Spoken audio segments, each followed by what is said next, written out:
ఐపీఎల్లో ఒక పెద్ద రైవల్రీ గుజరాత్-ముంబై మ్యాచ్ని ఇప్పుడు విశ్లేషిద్దాం. ఈ మ్యాచ్ అంటేనే భారీ స్కోర్లు, లాస్ట్ ఓవర్ థ్రిల్స్ గుర్తుకొస్తాయి. ముందుగా హెడ్ టు హెడ్ రికార్డ్ చూస్తే ఎవరిది పై చేయో మనకర్థమవుతుంది. ఇప్పటిదాకా 8 సార్లు తలపడితే గుజరాత్ 5-3 తేడాతో ముందంజలో ఉంది. అయితే రీసెంట్ ఫామ్ చూస్తే కథ మొత్తం మనకు ఇంకా క్లియర్గా తెలుస్తుంది. గత 5 మ్యాచ్లలో గుజరాత్ ఏకంగా 4 గెలిచి పూర్తి డామినేట్ చేసింది. ఈ రైవల్రీలో హైయెస్ట్ స్కోర్ జీటీ పేరు మీదే ఉంది, ఏకంగా 233 పరుగులు. సరే, ఇప్పుడు రెండు టీమ్స్లోని కీ ప్లేయర్స్ ఎవరో, వాళ్ల బలాలేంటో చూద్దాం. రెండు జట్లలోనూ బ్యాటింగ్ లైనప్స్ చాలా స్ట్రాంగ్గా ఉన్నాయి. భారీ స్కోర్లు చేయగలరు, చేస్ చేయగలరు. బౌలింగ్ అటాక్ కూడా తక్కువేం కాదు. రెండు వైపులా వరల్డ్ క్లాస్ బౌలర్లున్నారు.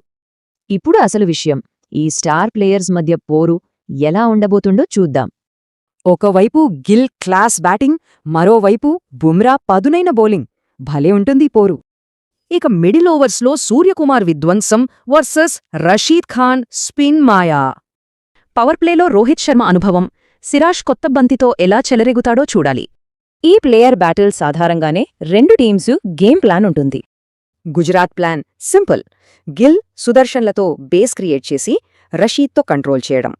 ముంబై ప్లాన్ అగ్రెసివ్గా ఉంటుంది. గిల్ని టార్గెట్ చేసి సూర్యతో మిడిల్ ఓవర్స్ని డామినేట్ చేయడం. మరి ఫైనల్గా ఇదంతా మ్యాచ్ రిజల్ట్ని ఎలా ప్రభావితం చేయబోతోంది?